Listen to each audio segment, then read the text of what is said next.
What up? Y'all already know what time it is. Y'all now tuned in with your guy, Joe T, and I wanted to tap in with you real quick when it comes to this word and see how you doing today, especially when it comes to peace. And first and foremost, I want to say Yeshua, who we know as Jesus the Christ, is the Prince of Peace.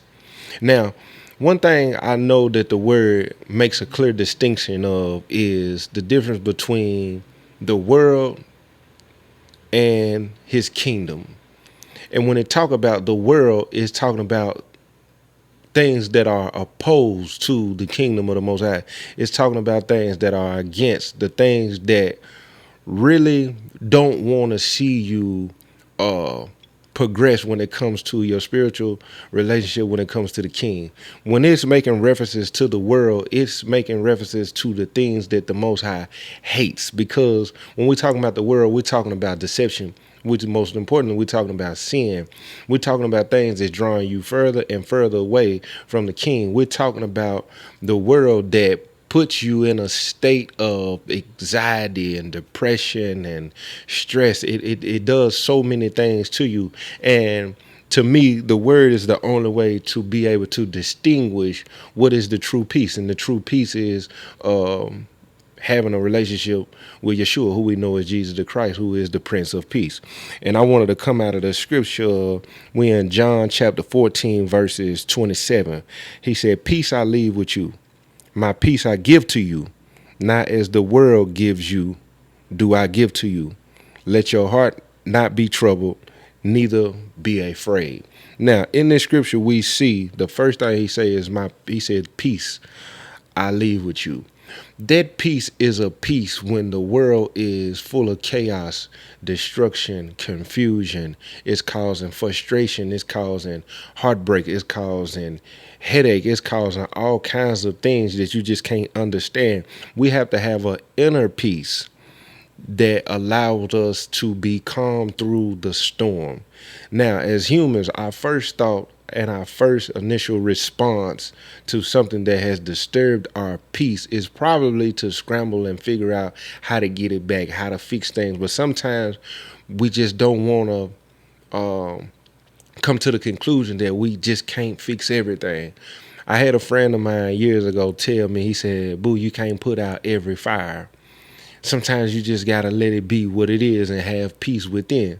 Sometimes you have to understand that that parent may never apologize to you for something that you feel you need an apology for, and an apology that you deserve. You got to find that peace within. Because I'm going to tell you something, when it comes to forgiveness and when it comes to people apologizing, see, we can put that in the same category when we talk about worldly things. Because when you're talking about worldly things, we're also talking about people with a worldly mind. In 1 Corinthians chapter 2, verses 14, it says the natural man does not understand. It says the natural man doesn't understand the things of the spirit because they are spiritually discerned. So to him, they are foolish.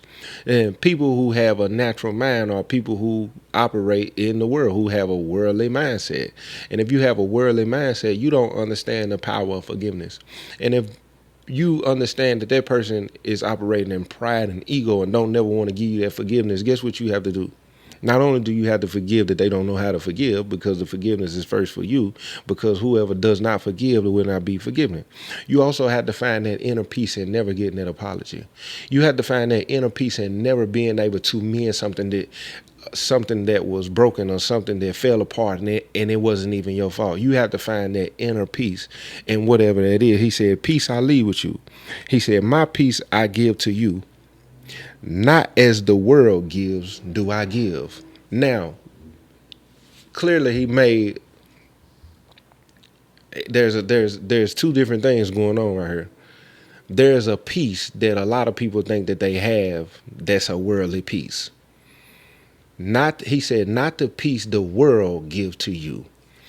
My question I want to ask you is, what is something you found peace in that's worldly, that you don't want to admit, but you probably know it is? It could be a relationship.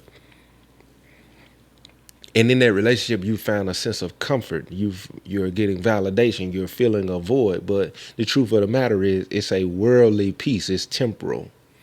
And the minute that gets shaky or gets rocky, you find yourself frustrated, hurt, confused, distracted. You find yourself not even able to function. That is a form of a worldly type of peace. One of mine will probably be money. It's like the word tell us to confess our faults to one another. I know my two vices is women and money.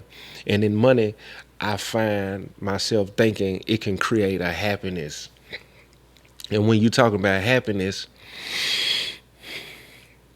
a lot of people will compare that also to a sense of peace, a sense of relief, a sense of stability, a sense of security. So in that, you thinking, I find a peace. You gotta check your heart posture when you're talking about, I find peace in having money. Because one thing we do know in the kingdom and in the world, because we in the world, not of the world, money is an essential. It's something essential. It is a tool that we have to have. The thing is, when you have allowed that money to become like a greed thing, it's something you have created it as an idol. It's something that you know you're thinking is helping you form a life and form relationships and opportunities outside of the Most High. You can have money, but you need to make sure that your peace is connected to Him. You need to center it in Him. Now a lot of people would sacrifice and give up things on the strength of having money,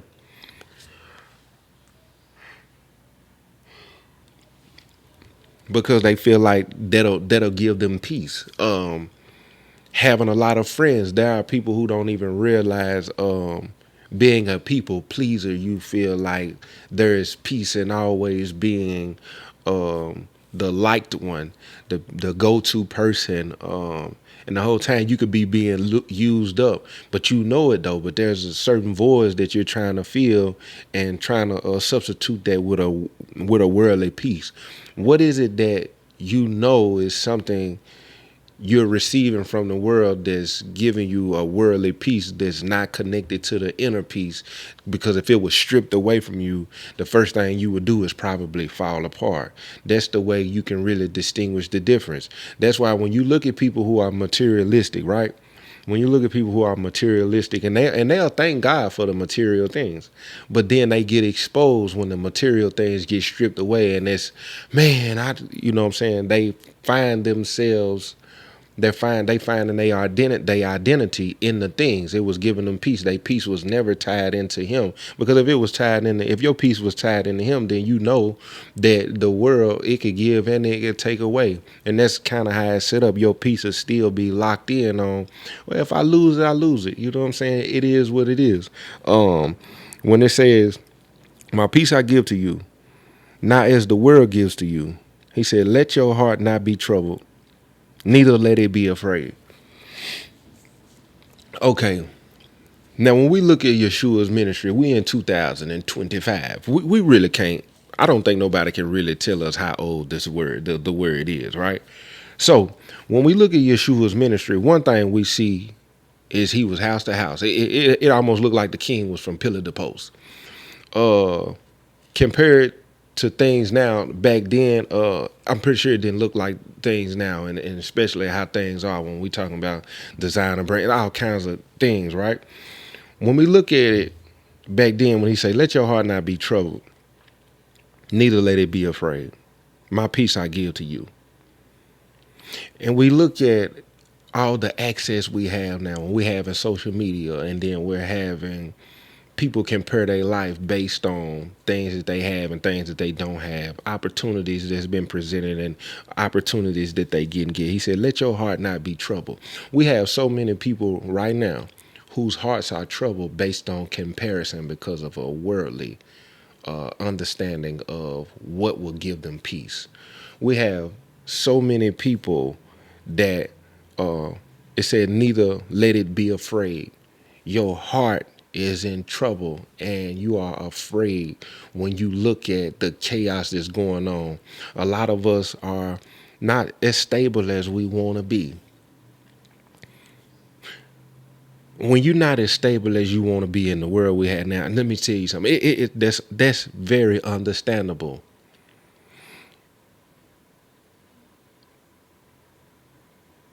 what we ha- I don't want to make this sound like it's in. I don't want to come off like I'm telling you something that's impossible. This is what I believe with all my heart. I do believe if you are a child of the Most High, He will provide. He will make sure you have the necessities, the things that you need. I can understand not wanting to continue to go through the cycle, but a lot of us have put ourselves in predicaments where we're constantly only able to see Him show up on time. He's giving you the necessities. Also giving others the opportunity as a balance as believers and vessels to also fulfill an obligation and a duty to make sure the lesser and the weaker parts, not saying that you're a weak person, but the people who are not where other people are, depending on what your perspective is on who's here and who's there, they're always there for you. He's gonna always provide. Even in that place, you have to find peace. And let me explain something to you. Even in being where I am in life, I still have to make sure my peace is in Him. Because there are people with less things than me, less money than me, that have more peace than me. But then there are people who want to be in better situations and have better and not understand with different levels come different devils, and you have to secure your peace at a different.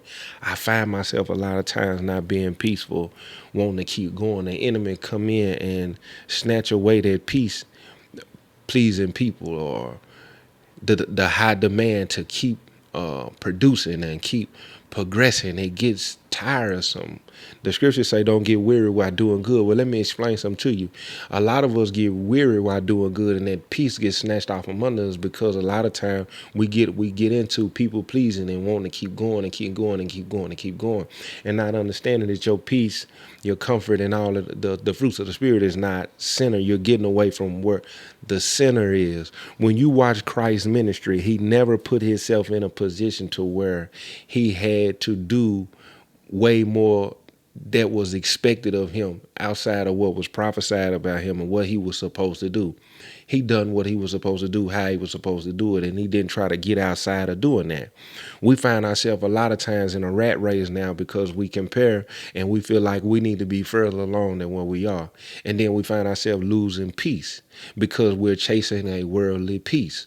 We look at our friends sometimes, we see our friends are further along than we are, whether it be in a career path or whether it be in a relationship. And then next thing you know, we're getting in a relationship trying to imitate something that we want and haven't even done the inner work because we'd rather have that worldly piece of I got somebody.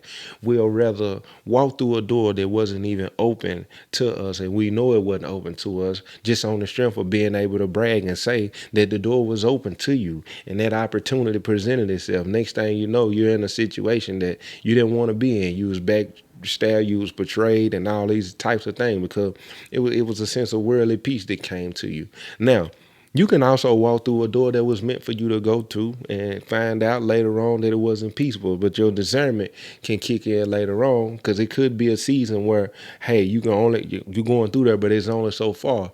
But the problem is walking through a door that was never meant for you to walk through, and you never got peace in it, and you'll never get peace in it whatsoever. That's the difference. And then I want to hit on when he said, "Let your heart not be troubled." When you look up that word trouble, it's talking about being agitated.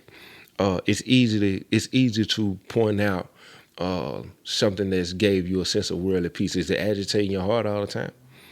Is it putting you in a state of confusion? Is it frustrating you? When he said, neither let it be afraid. Is your heart not at peace? Is your heart feeling uh, a state of uncertainty, a lack of security? Because that's what the Prince of Peace is giving you. The Prince of Peace is giving you security on your heart. It's giving you he's giving you it's a guarantee on your heart to have peace. Because one thing on this walk that's hard is for me is when it comes to peace is trust. You can't have the peace that he's talking about without trust. I say all the time, I trust him. And I say that because I have to remind myself at times to trust him. Even when I don't understand what's going on, when I don't know who's who, when I don't know what's the plan, when I don't know where is this coming from, how did I have to lean on to that trust. And I have a pattern, I have a cycle when I know I'm walking away from the peace I need to have within in him. When I'm scattered minded, trying to figure out I'm finna do this, I'm finna do this, I'm finna do new things. And when I'm doing that, it's because parts of me is losing peace. Like, is he gonna keep providing to the extent he's been doing it with what I've been doing? And is it time to do something new? And then doing the something new, I'm like, I gotta build that up. I gotta do this. I gotta do this way. Maybe I need to add this person, or I need to find this person. And when I do that, it's because a piece of me has let go of the inner piece of he has me. Now I'm doing things that look that reflects what the world do when they don't have the Prince of Peace. You're scattered. You're trying to figure out. You're gasping for straws because you don't have an inner peace. And when you don't have an inner peace, when you look up that word peace, it's a within thing. It's a being able to be still. And a lot of people, a lot of us as believers can't hear because we don't know how to be still in our peace. We don't know how to sit and observe. We don't know how to sit and really discern. We don't know how to sit and wait on an answer because a lot of us in the world, because of how the world set up and how the world move, it's got a high demand on you to operate right now. You need to do this right now. If you don't do this right now, you will lose this right now. You will lose this person right now. You will lose this job right now. You will lose this car right now. This person won't be right now if you don't do that right now. So a lot of times that's where a lot of people's peace get interrupted because you don't have time to be still. But this is what I want to say. In the time you feel you don't have the time to be still, it does not mean that you have to just constantly be in motion to figure something out.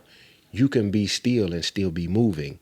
The thing is seeking. The thing is paying attention, and then is hearing. You can do the things that you need to do and not just be sitting.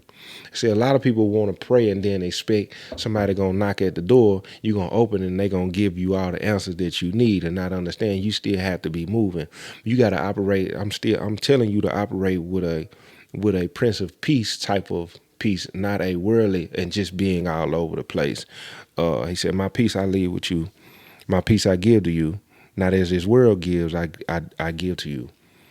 My question I wanted you to drop in the comment section is, what is something that you know that's giving you a worldly peace, something that's temporal, something that you know you substituting the Prince of Peace for, because either maybe you don't want to let it go, maybe you don't want to admit it, maybe it's just something that you want to do.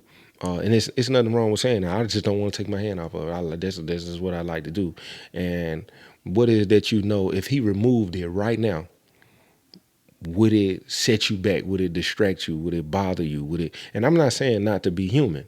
I'm saying, but what is something that you know the enemy could take from you because you really made it like your thing over him. You've kind of put it over him and him giving you peace. Yeah. And I did a story time on this too. I did a story time on peace. And if you ain't checked it out, go check it out. I'm gonna tag it. I'm gonna tag it in the video too. Y'all know what time it is. It's your boy Joe T. If you want me to keep doing this, jump in the comment section and say, man, keep doing this. I need it. Y'all be blessed.